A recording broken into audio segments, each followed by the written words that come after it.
ঈদ আসলে সবার একটাই কথা, ছোটবেলার ঈদটা অনেক আনন্দ ছিল। এখনকার ঈদে কোনো আনন্দ নেই, এখন কোনো আনন্দ হয় না। ছোটবেলায় ভালো ছিলাম। হ্যালো, আসসালামু আলাইকুম এভরিওয়ান, কেমন আছেন আপনারা? তো যেটা বলছিলাম, আমি আবার ভাই ওইসব দলের মানুষ না। আমি হচ্ছে ছোটখাটো বিষয়গুলো থেকে আনন্দ কুড়িয়ে নেওয়ার চেষ্টা করি। আমি সবসময় চেষ্টা করি ছোট্ট, ছোট্ট জিনিসগুলো থেকে আনন্দকে বের করে আনার। তো যাই হোক, এই ভিডিওটা ছিল হচ্ছে আমার চাঁদ রাতের আগের দিন, মানে আমাদের ঈদের আগের দিন বিকেলের।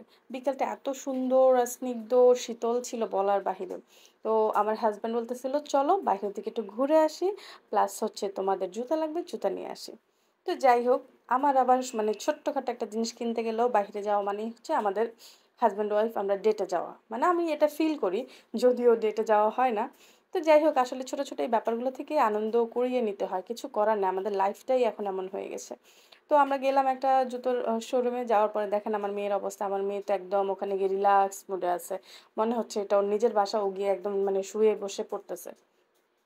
তো যাই হোক, আমার মেয়ের আনন্দ দেখে আমার নিজেরও আনন্দ ফিল হয়, কিছু করার নাই আসলে। মা হয়ে যাওয়ার পরে বাচ্চাদের আনন্দে বাবা মাকে আনন্দ ফিল করতে হয়। তো এই তো মেয়েদের জাতিগত অভ্যাস, সেটা হচ্ছে একটা মিরর দেখবে আর ও অমনি ঝাঁপায়া পড়বে একটা ভিডিও, একটা সেলফি নেওয়ার জন্য। যদিও এই জিনিসগুলো আজ থেকে 5-7 বছর আগে ছিল কিনা আমার জানা নেই, তবে আহ, গত কয়েক বছর থেকে এই জিনিসগুলো মেয়েদের ভিতরে মনে বেশি ভর করতেছে।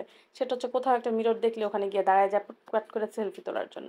তো ওখান থেকে জুতার দোকান থেকে আসার পরে সন্ধ্যা রাত্রেবেলায় হচ্ছে আমি আমার খালাতো ভাই, মানে আমার ভাই, তারপরে হচ্ছে আমার মেয়ে, আমরা কি করলাম, একদম মোটরসাইকেল নিয়ে বের হয়ে পড়লাম একটু রাতের শহরটা দেখার জন্য। আসলে আগে আর একটু আনন্দ বেশি হতো যখন আমার বোনটা দেশে ছিল। আমরা চাঁদ রাতে আমি যখনই ঢাকায় ঈদ করতাম শ্বশুরবাড়ি ছাড়া, তখনই আমাদের চাঁদ রাতগুলো অন্যরকম একটা আনন্দ হতো। এখন অনেকটাই কমে গেছে, কারণ আমার বোন ছিল আমার একটা অংশ। যদিও কখনো ওকে বলি না, কারণ বললেই তো বেড়ে যাবে, এই জন্য বলতাম না।